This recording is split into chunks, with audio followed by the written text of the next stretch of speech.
Pelo sinal da Santa Cruz, livrai Deus nosso Senhor dos nossos inimigos, em nome do Pai, e do Filho, e do Espírito Santo.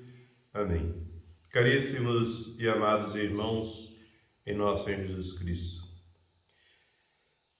tendo meditado na oração e agonia do horto, continuemos a acompanhar a Jesus na sua paixão, meditando na sua prisão e nos julgamentos nos diversos tribunais. Tendo ainda a face umedecida e os cabelos encharcados do suor de sangue, caminha Jesus para os discípulos adormecidos, desperta-os e sai ao encontro dos que o buscavam para prender.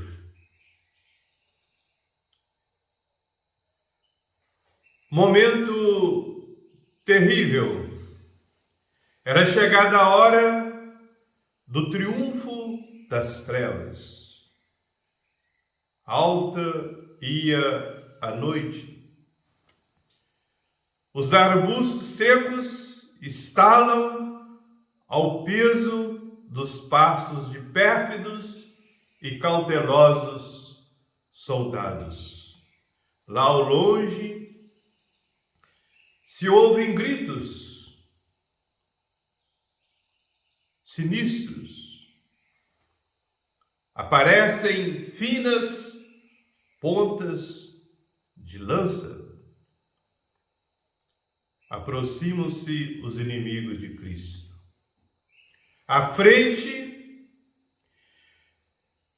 manso como um irmão, jovial como um amigo, mas com o demônio no coração e a hipocrisia na língua, avança o triste apóstolo pervertido pela avareza. Judas Iscariotes, aquele a quem eu beijar, prendei-o.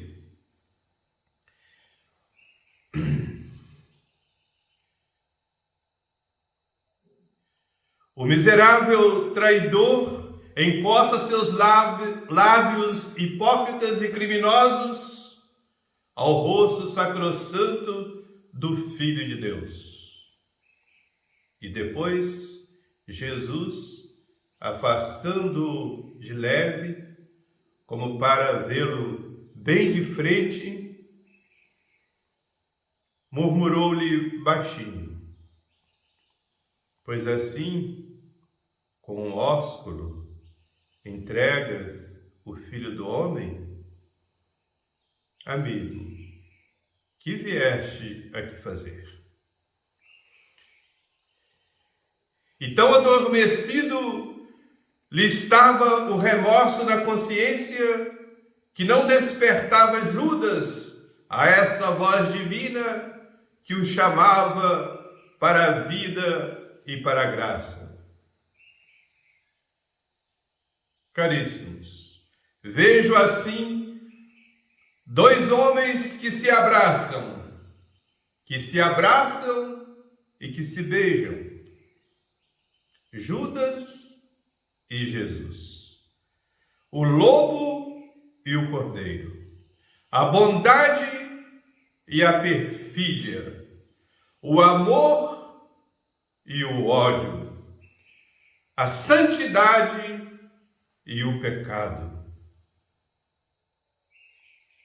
Jesus, em toda a sua vida, foi um mistério de mansidão e de bondade, que atraía a todos e a todos acolhia compassivo.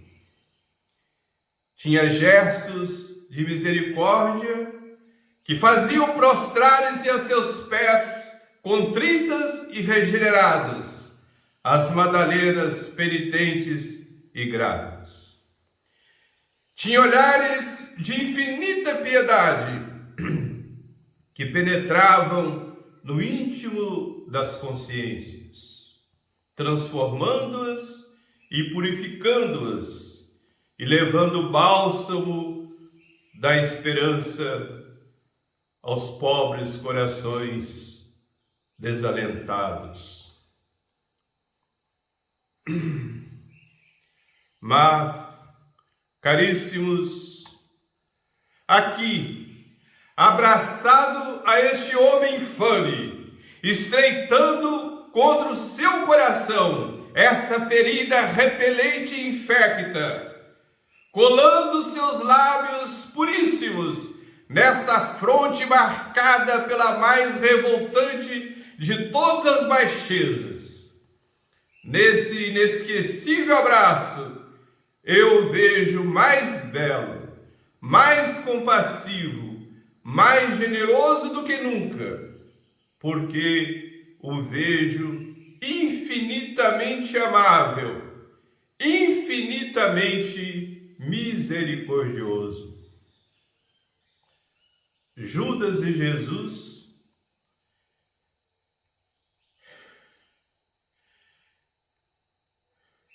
estreitamente unidos em doloroso abraço é a segurança do meu perdão.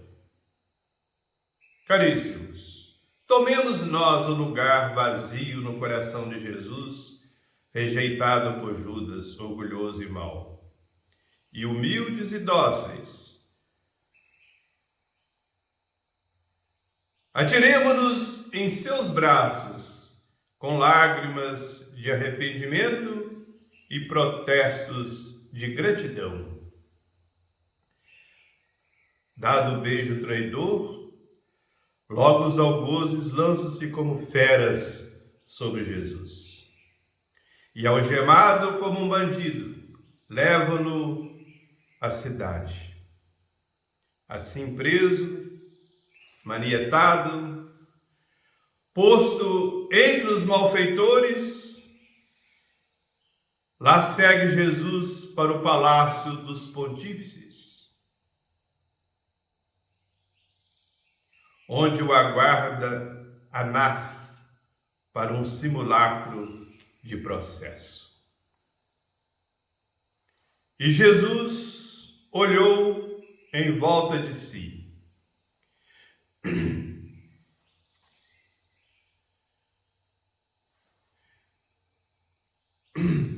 E se viu inteiramente abandonado de todos os seus discípulos. Diante de Anás, esse homem odioso, saduceu infestado de astúcia e crueldade, comparece Jesus, tímida ovelha conduzida ao sacrifício. Está de pé, calmo, sereno e tranquilo, para um julgamento irregular, em que é réu a própria santidade, testemunha a monstruosa ingratidão, defensor ninguém, juiz a hipocrisia. Interrogado sobre sua doutrina, responde Jesus mansamente, com respeito devido à autoridade do pontífice. Eu ensinei publicamente no templo e nas sinagogas, onde se reúnem os judeus. Por que me interrogas? Pergunta àqueles que me ouviram. A essa humilde e inocente resposta, caríssimos, um criado do sumo sacerdote se avança.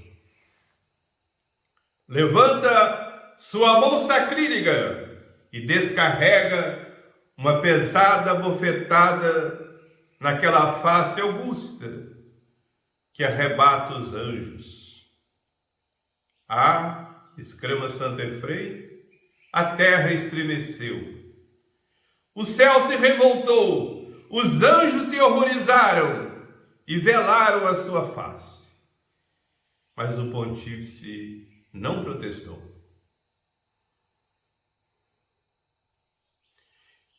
E, coincidência singular, no momento em que Jesus apela para o testemunho dos seus discípulos, lá no pátio da guarda, Pedro acaba de o renegar, blasfemando e jurando que não conhecia semelhante homem.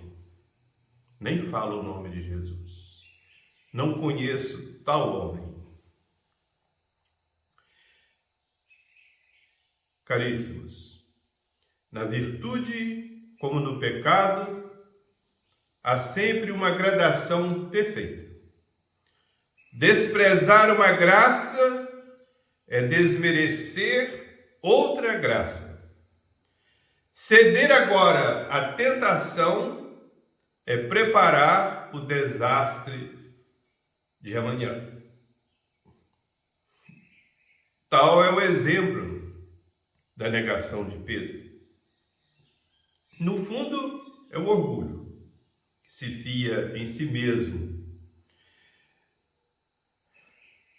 e não procura evitar a ocasião. Primeiro, foi uma simples mentira. Não serás acaso do número dos seus discípulos? Não, não sou. Depois foi uma negativa formal. Juro-te que não conheço este homem. E finalmente protesta, blasfemando e jurando que não conhecia semelhante homem.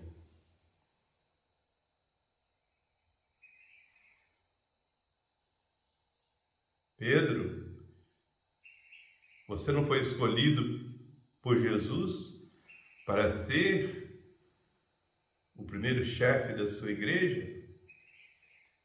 Não conhece? É a fraqueza humana. Se expôs à ocasião, não orou como Jesus mandara, caiu. E ainda a blasfêmia lhe queimava os lábios. Segunda vez cantou o galo e recordou-se Pedro da profecia de Jesus. Neste ínterim, ao fundo do átrio, manietado, aos empurrões, escarnecido e vaiado, aparece Jesus, que, voltando-se para o discípulo, deixou-lhe cair na alma e no coração um olhar de infinita ternura e carinhosa repreensão. E Pedro, tendo saído para fora do pátio, banha as faces em lágrimas de arrependimento, lágrimas regeneradoras e salutares. Coluna e fundamento da igreja, ó Pedro, chora e confirma-te no amor de Jesus, por quem darás a vida com a generosidade de um convertido. Sai daquele lúgubre local. Vai, Pedro, amanhã Jesus precisará de ti para confirmar os seus discípulos. Vai, receberás as chaves da igreja para abrir e fechar, para ligar e desligar os pecados submetidos à tua jurisdição universal. Aprende, pois, da tua própria experiência, a usar de compaixão para com os pobres pecadores. Tu, barro frágil e quebradiço, saberás que todo homem é do mesmo barro quebradiço e frágil. E tu serás afetuoso, tu serás como o divino mestre, todo doçura e compaixão. Jesus, tão bom, tão meigo, tão compassivo, está diante de Caifás e do grande sinédrio, abandonado inteiramente dos seus. Só lhe ficaram juízes sem entranhas. As calúnias das testemunhas, Jesus responde com a dignidade triunfal do silêncio. E Caifás aproxima-se de Jesus, esconjurando em altos brados a declarar-lhe se era de fato o Cristo, o Filho de Deus vivo. E recebe de Jesus a mais solene, a mais formal e positiva afirmação da sua divindade. Tu disseste, eu o sou. E um dia vereis o Filho do Homem assentado à direita do Onipotente, vindo sobre as nuvens do céu. Blasfemou, rugiu Caifás. É réu de morte, responderam os pontífices. É réu de morte, exclamou a multidão.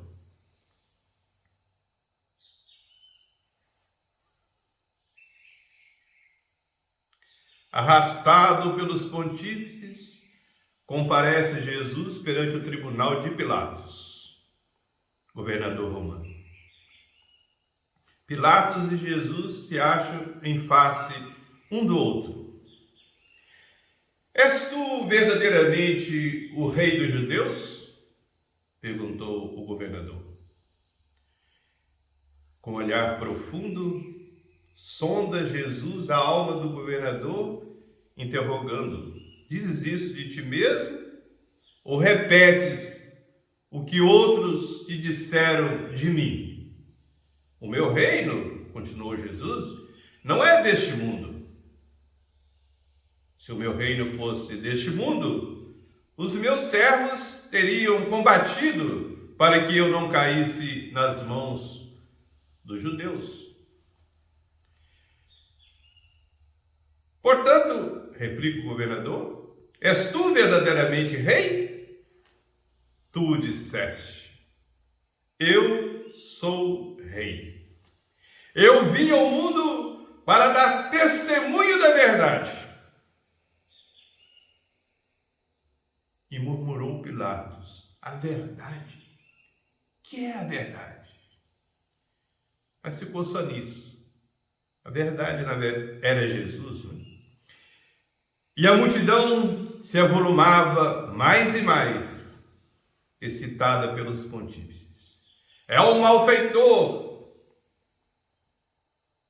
E Pilatos, mas não encontro nesse homem motivo algum para a condenação. E todos gritam, se não fosse o malfeitor, não o teríamos trazido à tua presença. E em vão se esforça Pilatos para arrancar o Salvador do ódio enfurecido da multidão. E o governador pagão, declarando que nele não encontrava o menor fundamento de acusação, envia-o para Herodes, o rei. Jesus guarda perante esta orgulhosa corte o mais profundo silêncio. Pelo que o rei, considerando como louco, o reenvia Pilatos, depois de o ter mandado vestir de branco, como uma representação de demência. Sim, Herodes, Jesus é verdadeiramente um louco, mas um louco de amor, porque deseja morrer até por aqueles que tão desumanamente o perseguem. Jesus, então, novamente diante do governador Pôncio Pilatos. Os judeus continuaram a pedir em gritos a morte de Jesus. Pilatos, reconhecendo a sua inocência, procura livrá-lo, embora seja necessário para isso recorrer a um meio infamante, porque havia um privilégio do povo para, na época da Páscoa, para perdoar a um criminoso, qualquer que eles quisessem. Escolhei, disse-lhes Pilatos, escolhei entre Jesus e Barrabás. Quem deve ser posto em liberdade? Caríssimos, que horrível paralelo. Jesus, o santo dos santos, Barrabás, um monstro coberto de crimes, e ambos são pesados na mesma balança. A qual dos dois quereis que vos solte? A Jesus ou a Barrabás? A Jesus que deu a vida aos mortos ou a Barrabás que deu a morte aos vivos?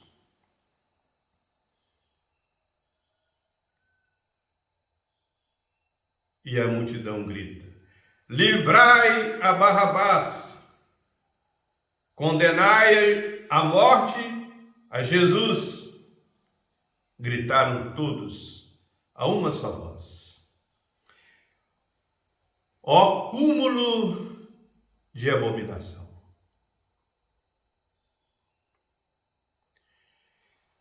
E contudo, caríssimos, é esta injúria que Jesus recebe constantemente de muitos cristãos.